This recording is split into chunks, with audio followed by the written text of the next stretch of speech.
This is the only video that you will ever need to have the happiest, healthiest and most thriving relationship of your life. पहली बात तो हम ये बात कर भी क्यों रहे हैं, बिकॉज रिलेशनशिप्स लाइफ का एक ऐसा एंगल है, तुम कितने भी अमीर हो जाओ, तुम 10 करोड़ रुपए कमा लो, if you have no one to love, ये एक ऐसा पार्ट ऑफ लाइफ है जो अगर कहीं ना कहीं किसी वजह से फुलफिल नहीं हुआ, तुम्हें फील होगा एक आइसोलेशन, एक अधूरापन सा. This is not to say कि तुम अपने आप में इनकम्प्लीट हो, दिस इज टू से कि जब दो एनर्जीज मिलती हैं तो और एक नई एनर्जी बढ़ती है. And masculine and feminine energies are one such energies. क्या पौधा अपने आप में इनकम्प्लीट है? क्या पौधा बिना खाद के नहीं उग सकता? बिल्कुल उग सकता है, बट खाद के साथ बेहतर उगता है. तो तुम अधूरे नहीं हो. जितने भी लोग बातें करते हैं कि यार हमें किसी रिलेशनशिप में नहीं आना, या हमारा तो सब अकेले ही सही है, हम कभी शादी नहीं करेंगे, ऑल दैट आई अप्रिशिएट अगर आपकी चॉइस है, किसी रीजनिंग से आ रही होगी. बट मेरा इस पर यह थॉट है कि कहीं ना कहीं उन लोगों का दिल टूटा होता है. बाय डिफॉल्ट ऐसा बहुत कोई रेयर होगा कि जो बचपन से ही है कि मुझे नहीं करना, बिकॉज ये एक ऐसा क्रूशियल पार्ट ऑफ लाइफ है. It is important to grow, not to say कि तुम अधूरे हो, बट तुम और अच्छी तरीके से पूरे हो जाते हो.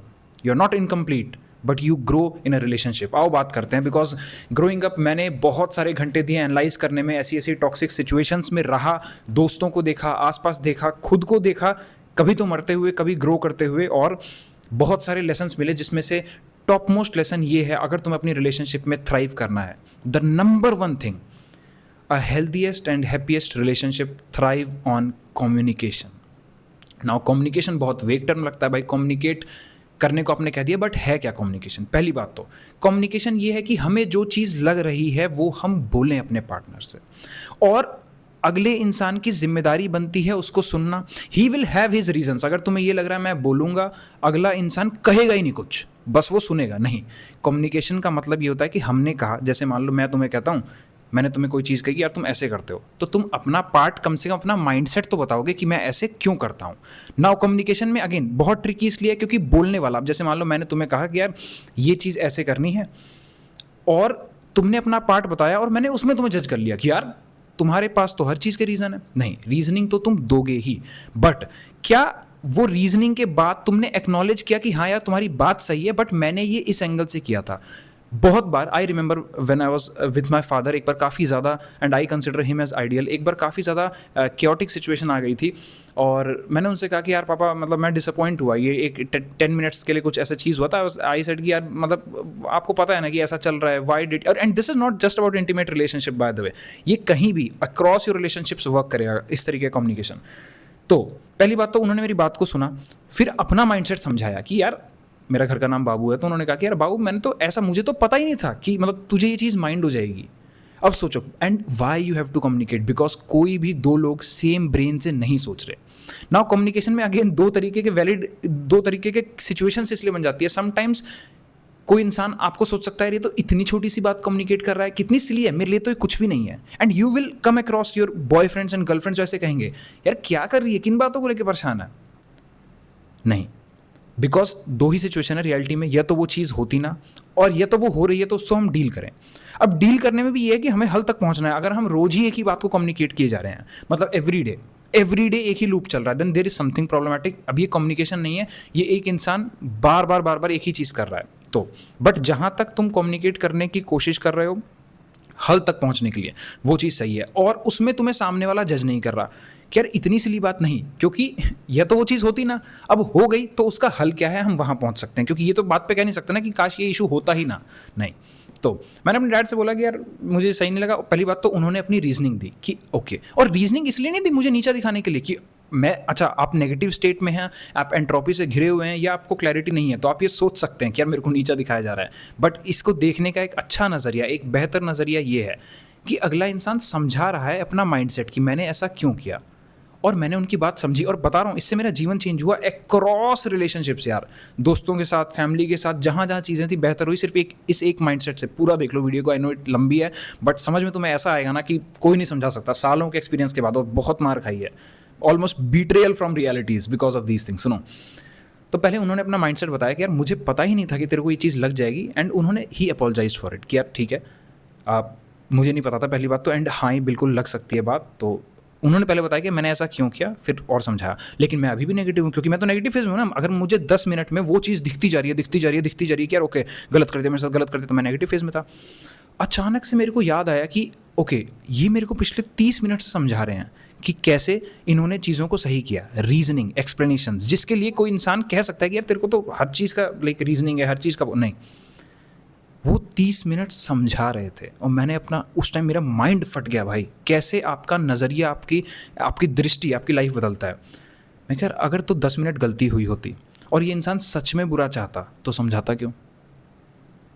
अगर रीजनिंग भी दे रहा है, वो अपना भी माइंड क्यों समझा रहा है? उन्होंने मुझसे ये नहीं कहा कि मैंने ऐसा कर दिया, तू सोच कैसे सकता है, मैंने तो इसलिए किया था। नहीं, उन्होंने ये कहा कि मैंने तो इसलिए किया था, ऐसा हो जाता है, मैं आगे से ध्यान रखूंगा। और आधे घंटे तक वो एक्सप्लेन कर रहे थे उस सिचुएशन को। मैंने अपने माइंड से कहा यार 10 मिनट का इशू, अगर ये इंसान हेट करता, प्यार ना करता, तो समझाता भी क्यों? वो वहाँ रुका है समझाने के लिए क्योंकि वो करता है प्यार। तो communication is the best way out. और उसके बाद से मैंने अपनी दृष्टि में उन पॉजिटिव चीज़ों को लाना शुरू किया कि ओके इंसान कर तो रहा है सही ना, उसमें भी एंगल्स हैं कि आपके साथ कई लोग मैनिपुलेटिव गेम खेलेंगे, कई बार सही करेंगे और अक्सर गलत करेंगे। वहाँ आपको थोड़ा सा और क्लैरिटी चाहिए। May be ask someone, ask people कि ये जो मैं कर रहा हूँ ये सही है, ये जो इस इंसान ने किया वो सही है। Maybe go to someone who has clarity, they can guide you in the best way. But communication is the best way to deal with any sort of problem in relationship. और communication का तरीका क्या? पहली बात तो आप सब कुछ बोलिए जो आपको लगता है। मैंने पास्ट में और अपने रिलेशंस में अपने दोस्तों के साथ मैंने सिलीएस्ट ऑफ द सिली इशू उठाए हैं जो मुझे लगा है, क्योंकि मुझे पता था अगर मैं नहीं उठाऊंगा तो ये deep with in me shadows build हो जाएंगी, साइकी के अंदर वो चीज़ें दब जाएंगी और मैं न सिर्फ अपने आप को खाऊंगा, मैं उस इंसान को भी खा जाऊंगा, क्योंकि I will act passive aggressively. तुम अगर डायरेक्टली चीज़ को एनकाउंटर नहीं कर रहे, तुम साइड से करोगे, और जब तुम साइड से करोगे not only you will become your worst version, you will make the other person worst too, क्योंकि अब उसे नहीं पता, रैंडमली तुम फट के आ रहे हो। And I have seen that happen across relationships, दोस्ती में, in fact in your self as well. अगर तुमने अपने भी अंदर कुछ चीज़ों को एक्नॉलेज नहीं किया, तुम फट फट के बाहर आते रहोगे। क्रेजी। इसलिए कम्युनिकेट करो छोटे से छोटा इशू, ये समझ के कि सामने वाला कहीं मेरे कम्युनिकेशन को सीधा डिनाई तो नहीं कर रहा। देखो रीजनिंग तो वो देगा ही। अगर तुम ये कह रहे हो कि वो उसके पास हर चीज़ की रीजनिंग है या हर चीज़ का एक आंसर है, you are utterly wrong. Reasoning तो देगा ही ना, ताकि एक मिडिल ग्राउंड पे आए। तुमने अपना दिमाग समझाया कि मुझे एक इशू आई है, वो भी अपना दिमाग समझाएगा कि ये मैंने इसलिए किया था। बट अंतर है रीजनिंग देने में वर्सेस क्लियर कट मना कर देने में। तुम्हें ऐसा कैसे लग सकता है मेरे लिए तो ये कुछ भी नहीं है, कुछ भी नहीं है। ओके तुम्हारे लिए नहीं है क्योंकि तुम मैं नहीं हो। हम दो दिमाग हैं जो एक साथ बैठकर इंटेंट रखते हैं। और बाय द वे इंटेंट हमेशा रखना अपने प्यार में कि चीज़ें चलें, क्योंकि एक दिन तुम कभी ना कभी उस मोड पे आओगे जहां तुम्हें वो इंटेंट याद रखनी पड़ेगी। शायद यू आउटग्रो लव, तुम्हारा प्यार खत्म हो जाएगा, तुम लगेगा तुम मैच्योर हो चुके हो, मेंटली हो चुके हो, you are not feeling attracted to that person any more. But it is always about the intent. People don't grow out of love, they grow out of giving love. उनकी देने की क्षमता खत्म हो जाती है। और देने की क्षमता मैं नहीं कह रहा खुद को न्यौछावर कर दो, जस्ट अब हम नहीं कर सकते क्योंकि शायद तुमने खुद को दबाया था, बहुत ज़्यादा दबाया था, और खुद ही दबाया था, किसी ने तुम्हें कभी मना नहीं किया। और अगर तुम्हें दबाया जा रहा है, तुम्हें कोई मना कर रहा है कम्युनिकेट मत करिए कर, you are with the wrong person. तुमने किसी से कम्युनिकेट किया और उसने एक्नॉलेज ही नहीं किया, you are straight away wrong. या तुम्हारे कम्युनिकेट करने के बाद भी वो चीज़ सही नहीं हो रही कॉन्स्टेंटली। थोड़ा समय लगेगा कम्युनिकेट करने का, चीज़ें एकदम से सही नहीं होती, थोड़ा समय तो लगेगा। बट अगर सही ही नहीं हो रही, एकदम anti, I get on interaction calls literally, in fact married couple नहीं आते, मतलब जो कपल के मेल एंड फीमेल इस तरीके से आ रहे होते हैं, द हस्बैंड एंड वाइफ अलग अलग, दे से कि यार हमने इससे ये बात कभी करता ही नहीं, हमने 1 घंटे की गुजारिश मांगी, बात ही नहीं करता। Then you are with a wrong person. May be start loving yourself. But I am talking about a relationship जो हेल्दी है। It might end just because of lack of clarity. तो communication is the only way. कैसे करना है? अच्छा agenda क्या है communication का? कम्युनिकेशन का एजेंडा है to reach a middle ground. हमारे अंदर इंटेंट है कि हमें ये चीज़ सॉल्व करनी है, क्योंकि जिस दिन तुम्हारी फेथ डगमगाई, तुम्हारा इंटेंट डगमगाया, खत्म तो हो ही जाएगा। खत्म तो चीज़ें हो ही जाती हैं, उनको चलाना पड़ता है। By default entropy is the law of universe. जिस दिन तुमने प्यार किया समझ लो उसी दिन से 0.01% प्यार कम होना शुरू हो जाएगा। कैसे बनता है? By literally being your best version, being having that communication, वो सुबह उठ के एक्चुअली तुम्हें किसी दिन इतना दिन खराब होगा, नहीं मन करेगा भाई गुड मॉर्निंग भेज के, आई लव यू भेजने का, हैव अ नाइस डे, तुम्हारा दिन बढ़िया जाए, सब भेजने का नहीं मन करेगा क्योंकि तुम्हारा खराब जा रहा है and you are human. I am not saying to suppress it, but उस दिन तुम्हारे प्यार की इंटेंट जीतेगी और तुम फिर भी एक्शन करोगे, बिकॉज इंटेंट इज एवरीथिंग। आज अगर इंटेंट खत्म कर लोगे तो खत्म हो जाएगी, कभी भी खत्म हो सकती है।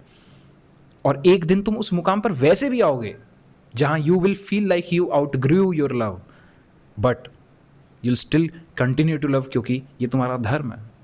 तुम जब आए थे, क्यों मैरिज और रिलेशनशिप में अंतर होता है? मैरिज और रिलेशनशिप में क्या अंतर है? Essentially both look like same. Marriage में देयर इज अ VOW, एक आप अग्नि को साक्षी मांगकर आप कस्में खाते हैं, एक आपकी इंटेंट रहती है। आजकल वो भी डिसॉल्व हो चुकी है, मॉडर्न ज़माना कूल है, और मैं ये नहीं कह रहा गलत इंसान है तो डिवोर्स मत दो, बट हमेशा फाइट टिल द लास्ट, क्योंकि तुमने कभी डिसीजन लिया था एंड इट इज़ योर धर्म। फिर रियलिटी जहाँ ले जाए, और उसी धर्म का पार्ट कम्युनिकेट करना भी है भाई। बी सेल्फिश, क्योंकि अगर तुम कम्युनिकेट नहीं करोगे, ना सिर्फ तुम अपने साथ गड़बड़ कर रहे हो, तुम सामने वाले इंसान के साथ भी गड़बड़ कर रहे हो, because you will be passive aggressive with them, और उनको हवा भी नहीं लगेगी और तुम उनको तबाह कर दोगे। प्लीज़ कम्युनिकेट नोइंगली कि वो अपने रीजंस भी देगा भाई। इस चीज़ का बुरा मत मानना। दिस इज, अगर तुम ऐसा मान रहे हो, I don't, you lack clarity, honestly you lack clarity, but this is literally how you win in relationships. बातों को शेयर करो, जो सही इंसान है वो समझेगा। अब इसमें भी कैच है, हर दिन नहीं कर सकते। लाइक सोचो कि आप रोज ही एक बात कर रहे हैं, रोज नहीं कर सकते। At least that has to change, क्योंकि इश्यूज इवॉल्व होंगे जैसे जैसे तुम रिलेशनशिप में आगे बढ़ोगे, और एक दिन फिर से आएगा जब तुम्हें लगेगा कि तुम लव से आउटग्रो कर चुके हो। You will have to keep going, because this is life as well. One day even life will betray you. क्या कहोगे? Let's end it all? नहीं, क्योंकि जब पहले थे तो एक इंटेंट थी कि जिएंगे, सही से जिएंगे, अच्छे से जिएंगे, और तुम खुद के ऊपर काम करोगे। इसलिए well, this is literally how you deal with any kind of relationship issues and how to grow in इस जर्नी में। तुम दोनों लोग, both boy and the girl, you both will grow like anything. और अगर तुम कम्युनिकेट नहीं करोगे, एक इंसान तो तबाह होगा ही, एंड कहीं ना कहीं हाइंडसाइड में तुम भी हो जाओगे। होगे ही, हो ही नहीं सकता, होगे ही, आज नहीं तो कल, because these shadows will just build inside you. Thank you for watching. और यही तरीका है सालों की एंग्जाइटी, सालों की थिंकिंग, सालों के मेथड्स के बाद। Thank you for watching. This is not just a logical video की शजांग, तुम्हें हर चीज़ को लॉजिक से सॉल्व नहीं कर सकते। This is the way out, क्योंकि मैंने देखा है होते हुए। Thank you. और अगर लाइफ के इश्यूज में स्टक हो, रिलेशनशिप में स्टक हो, I have seen people cracking like literally JEE advanced CA exams, और उनके इश्यूज क्या थे? रिलेशनशिप के। You are never stuck in life because of that exam, you are stuck in that exam because of life. आज तुम जिस भी phase में हो, maybe you are dealing with the worst addiction, maybe you are dealing with behavioural addictions, तुम loop around कर रहे हो अपने इश्यूज में, मत करो।